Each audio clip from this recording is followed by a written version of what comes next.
Hey, it's Miss Storms. Welcome to my office. We're going to read some more of The Boy at the Back of the Class by Onjali Q. Rauf. We are on chapter 22. That's page 235 if you're following as I read. This chapter is called Worldwide Whispers.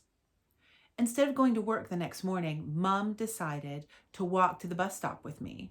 She said it was because me and Tom were famous now, and that even though we probably wouldn't be famous for more than a day, we needed to be careful. I just want to make sure you're not going to be chased by any reporters, she said, as she helped me put my coat on. Some of them are good people doing their jobs, but some of them have absolutely no scruples. I followed Mom out of the flat, wondering what scruples were, because Mom had looked angry when she had said the word. So I knew it was bad not to have any of them. I also wondered why reporters might chase us. Tintin, who was one of the best reporters in the world, only ever chased people who were kidnappers or thieves or who had done something wrong. When we reached the bus stop, we found Tom's mom and dad there too. Mom went to talk to them, and Tom and I huddled together. Tom said his parents had told him if he ever ran away from school again, he would be so grounded that there would never be daylight again. But I told Mom it comes in through the curtains anyway, even when they're shut. And then when we watched the news, she screamed and hugged me and said how brave I was, said Tom, scratching his head. I don't get it. I told him I didn't get it either, and about everything that had happened to me after I'd gotten home too, all the neighbors coming over, and about horrible Mr. Greggs, and how Mom had been so angry one moment and then so happy the next moment, and how she had laughed at Stan the taxi man. What Stan the taxi man had said. Oh yeah, Dad gave him a cheer too. Tom grinned. I've never seen him cheer for anything before, except when we dropped my Nana at the airport after she'd been staying with us for a month, and we heard footsteps, and Josie and Michael came running up to meet us. We saw you on the news. Did you give them the note? What did they say? As soon as Josie and Michael finished asking their questions, Tom and me took it in turns to answer them. As we were talking, lots of people gathered round and asked me and Tom if we were the kids from the news. We were about to say yes when Tom's dad called us over. Now listen up, said Tom's dad, kneeling down. There are going to be a lot of people wanting to ask you all sorts of questions about yesterday. And while you can tell Josie and Michael and Mrs. Saunders everything, and Mrs. Kahn? I added. Yes, and Mrs. Kahn. And Miss Hemsey? Asked Josie.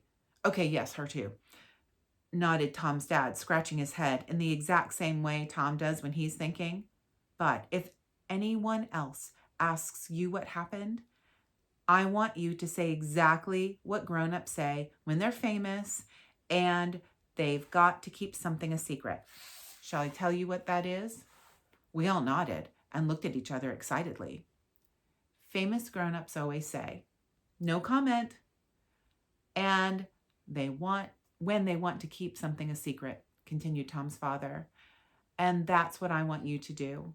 Let's all give it a practice right now. Tom, you go first.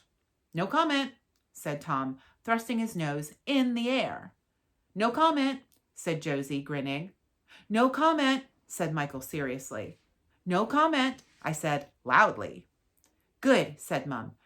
Now, if anyone asks you why you went to Buckingham Palace, or what the police said to you, or anything about yesterday, you say, no comment, we all shouted, making all the people at the bus stop look over at us. My mom and Tom's mom and dad all smiled. Now, there's a promise we want to make you all too, said Mom. We want you all to promise us that you won't look at any newspapers today. We all looked at each other, frowning a little, but nodded. Promise, said Tom's mom. Not a single newspaper. We promise, we all said, although I could see Josie had her fingers crossed behind her back. Excellent, said Tom's dad, giving us all a thumbs up. Now, we've spoken to Mrs. Saunders this morning, said Tom's mom, and a teacher, probably Mrs. Saunders herself. We'll be meeting you at the gates to make sure you don't get hounded by the odd reporter or two. You'll be taken straight to her office because she needs to have a few words with you all before lessons start. Oh no, cried out Michael. Are we all in trouble? Are my parents going to find out? It'll be fine, son, said Tom's dad, patting Michael on the back. I promise. Now, go on. Have a good day, said Mom, as our bus came to a loud hissing stop in front of us. And we'll see you tonight. You're all to come straight home, she shouted. We all nodded and waved and ran up to the top deck as usual. The other passengers looked at me and Tom with a frown before looking at their newspapers and then looking back at us again. We hurried past and sat together in a little huddle. In whispers, Josie and Michael told us about their day yesterday. It had been exciting too. Josie said she'd had to make up a story involving a Chinese takeaway and endless buckets of puke to get Mrs. Khan to believe I was sick, but would be back the next day. And Michael had pretended to lose his voice so that he didn't have to say anything to Mrs. Khan when she asked him where Tom was. But of course, he had kept forgetting that he was meant to have lost his voice. So Josie had to kick him lots of times to make him remember. And then when the police had rung to tell Mrs. Saunders what had happened, she had came and taken them both out of class and made them tell her something. Did Mrs. Saunders say anything about giving us detention? Asked Tom. Josie and Michael shook their heads. But Mrs. Khan seemed upset, said Josie, looking down. I feel bad for lying to her. Me too, said Michael. Maybe we should make her a card, said Josie. Yeah, I've still got some of the Queen's biscuits left over. We could give her those for tea, said Tom. But when we got to school, we forgot all about Mrs. Khan because the school was surrounded by hundreds of vans with large round satellite dishes on their roofs and lights and microphones and fluffy gray things on sticks. Staring at us were hundreds of cameras on legs, which looked like one-eyed insects that could zoom their eyes in and out and swivel their heads in any direction they wanted. And all of them had lots of people bobbing up and down behind them. As we walked towards the gates, a woman suddenly cried out, "There they are!" and started running towards us. I could see Mr. Irons standing by the railings and looking at us, his eyes narrowed and his nose high in the air, his mustache twitching. "No comment," shouted Michael as he began running towards the school gates. We all ran too, but before we could reach them, lots of cameras and arms and legs surrounded us and were blocking our way. What message were you trying to send our government? Was this an act of protest on behalf of child refugees around the world? What was in the note? Who put you up to this? Where are you from? Were you born in this country? Would you like to sell us your story? Everywhere we looked, there were lenses and lights and loud clicking sounds. I clung on to Josie and Michael and Tom as the one-eyed machines all pushed us into a circle. I could hear Josie's breathing getting to wheeze. She doesn't like tight spaces, and my hands were beginning to sweat. Michael and me shouted, "No comment," but I don't think anyone could hear us. "Everybody stand back right now," came a cry. And just as suddenly as the scary cameras and reporters and microphones had surrounded us, they all instantly moved away, and we could breathe again. "No shame at all," shouted the same familiar voice, who was getting closer and closer to us. "How dare you harass my kids?" We saw Mrs. Saunders pushing past the camera like a red-faced bull and reaching out her hand to us. "Stay off the school property. And if I see anyone near these kids again, I'll be calling the police and the Queen's Guards." Grabbing my hand, Mrs. Saunders stormed back in through the school gates, pulling us like a trailing tail of a kite behind her. She stopped briefly in front of Mr. Irons, who was now standing by the school doors. "Mr. Irons, you were specifically instructed to wait and bring these children in safely. Where were you?" Mr. Irons gave us a cold stare. his nose deadly quiet. I'm afraid I didn't see them, he said, his eyes narrowing even more and his mustache getting twitchier. You didn't see them? Stay here. I will speak to you later. Throwing open the school doors, Mrs. Saunders led us in and stopped to look down at us properly.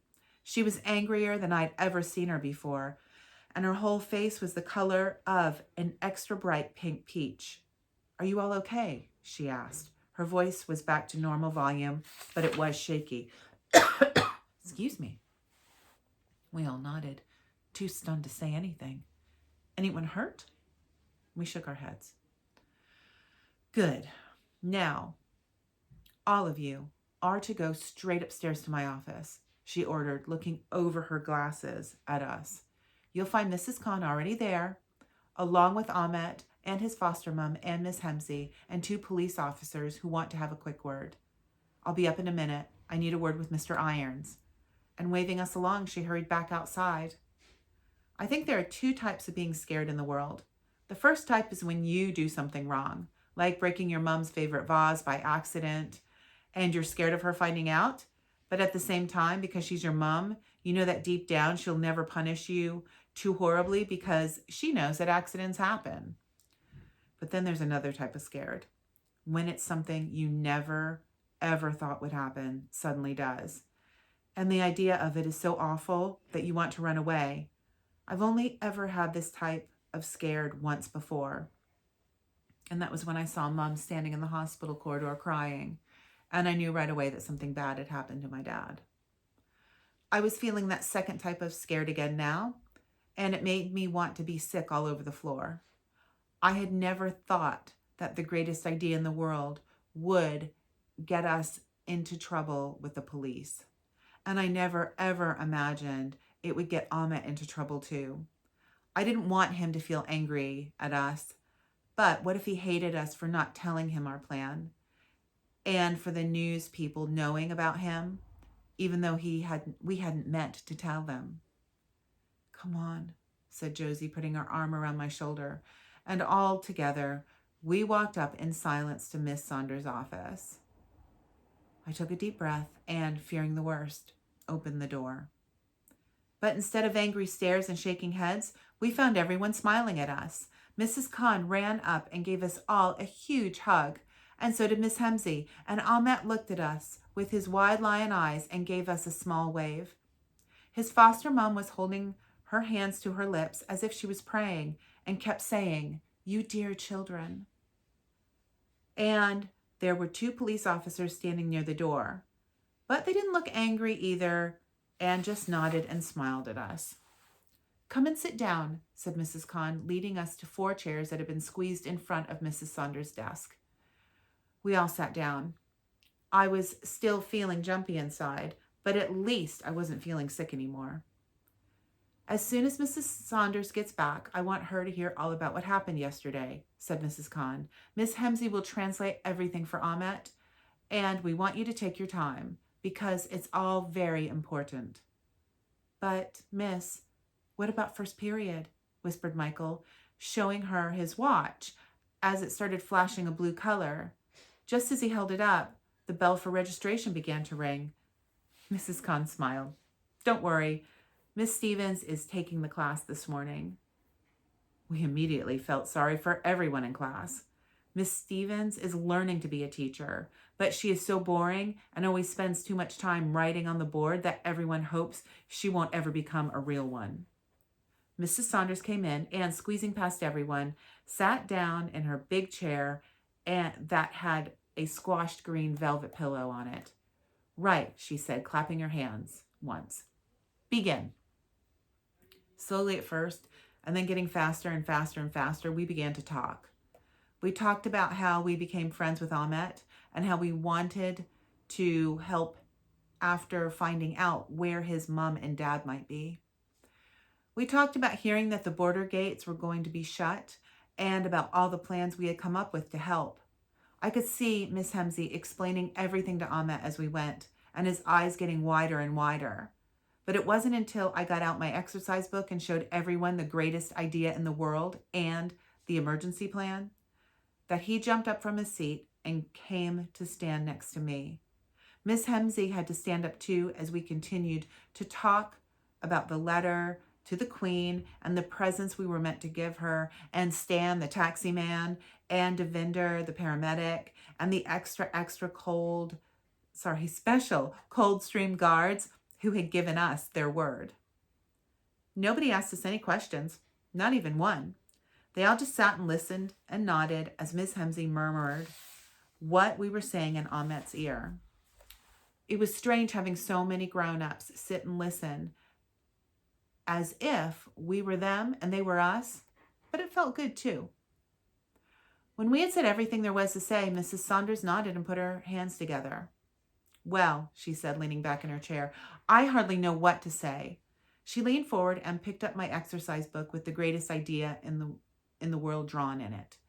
But what I can say is that Ahmet is very, very lucky to have friends who are so passionate about helping him find his family. Mrs. Khan nodded, and I saw the 2 police officers nodding too. Now, just to be clear, said Mrs. Saunders, peering over her glasses at us, what you did was extremely dangerous, and your plan, or the likes of it, must never, ever be attempted again. Do you understand? We all nodded silently, and I could feel my cheeks getting hot and saw Tom's ears instantly turn bright red. You lied to Mrs. Khan, you left school without permission, and you put yourselves in great danger. Behavior like this would usually lead to a temporary suspension from school. Josie gasped, and Tom winced. I could hear Tom swallowing nervously, and even Ahmet looked scared. Mrs. Saunders went on. However, we've spoken with all your parents, and I can understand fully that you thought this was an emergency. So, I looked up at Mrs. Saunders, and I could feel everyone doing the same. In this instance, you will not be suspended. Tom yelped a small, yes, and Josie let out a huge puff of air that had been making her cheeks swell, and Michael gave a long sigh. And as soon as Miss Hemsey had told him what had happened, Ahmet cheered and clapped. But even though I felt happy too, I couldn't feel fully happy because I still wanted to know something. And what about Ahmet's family, miss? Has the Queen found them already? Miss Saunders shook her head slowly and leaned forward. I think you should know that the Queen, well, there are some things that even she can't do. But she's a queen, frowned Tom. She can do whatever she wants. I could see Ahmet staring at Miss Saunders as if she wasn't making any sense to him either. But Miss Saunders was shaking her head. I'm afraid that's not quite true. I'm sure that the Queen would like to try and help Ahmet in some way, but I doubt very much that she'd be allowed to send out extra people to find his family, especially when no one knows where they are. On hearing Mrs. Saunders' words, I felt something hard hit me in the middle of my chest. I wanted to tell her that she was wrong, that the Queen could help anyone if she really wanted to. But even though my mouth opened, I couldn't say any words. I know that it may come as a huge disappointment, said Mrs. Saunders, peering over her glasses at us and looking at me the longest. But Ahmet has lots of people trying to help him find his parents. Though, even if they do find them, it may take a long time, months, maybe even years, before they can join him here. That's why he's staying with Ms. York for now, she added, nodding at Ahmet's foster mom. We all stayed silent, and even though I didn't want them to, I could feel my eyes beginning to get wet and my nose tickling and something very heavy sinking in the pit of my stomach. Everything we had done had been for nothing, and the greatest idea in the world was really the stupidest idea in the world. In fact, it was probably the stupidest idea in the whole universe. And I knew everyone was thinking it too. Now, said Mrs. Saunders kindly, I want to show you something. She took a newspaper from out of her bag and laid it on the desk in front of us. I looked over at Tom and Michael and Josie, but I think they must have all forgotten about the promise we made, because they immediately started to read the newspaper. So I wiped my eyes and looked at it too. I knew it had to be okay to break a promise to your mom if your head teacher was telling you to. A huge headline stared up at us from the front page, and alongside it was a large blurry image of me running up to one of the Queen's guards with Tom behind me. I could tell it was me because of my bright blue rucksack, but I couldn't see my face properly at all. The paper looked like this.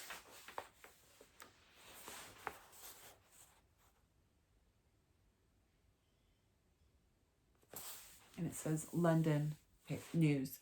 Who is Ahmet and how can we help? 8-year-old Storm Palace in bid to help refugee boy. The story said that the newspaper was going to run an international appeal to find Ahmet's parents, which made Josie grin and whisper, "See?" This is what it said. Yesterday afternoon, a centuries-old tradition in disarray when the changing of the guard ceremony was disrupted by 2 9-year-old children. Breaking through the barriers, they attempted to give one of Her Majesty's guards, palace guards, a written note asking the Queen to help them find the family of a refugee boy known only as Ahmet. The decisive actions of these children have served to remind us all of the shameful hesitancy and fear which govern our actions and those of our government. So who is Ahmet and where is his family? The paper is determined to help and urges our readers, our leaders, and our politicians to do what they can to not only find this young boy's missing family, but reunite them here on UK soil. Perhaps it is the actions of these children which will inspire political bodies across the world to finally heed the plight of refugee children everywhere. A fitting testament indeed to a young boy whose story we have yet to learn, made famous by a daring act of true friendship. We appeal to all of you to not let the brave actions of these children be in vain. Help us find Ahmet's family. After she had finished, Mrs. Khan put the paper down and looked at us with her eyebrows raised. So you see, she said, clasping her hands together and placing them under her chin, all is not lost. Even if the Queen can't do as much as she'd like to, there's a whole world of people who are whispering Ahmet's name and trying to think of how to help him instead. And that's where we're going to leave it. More next time.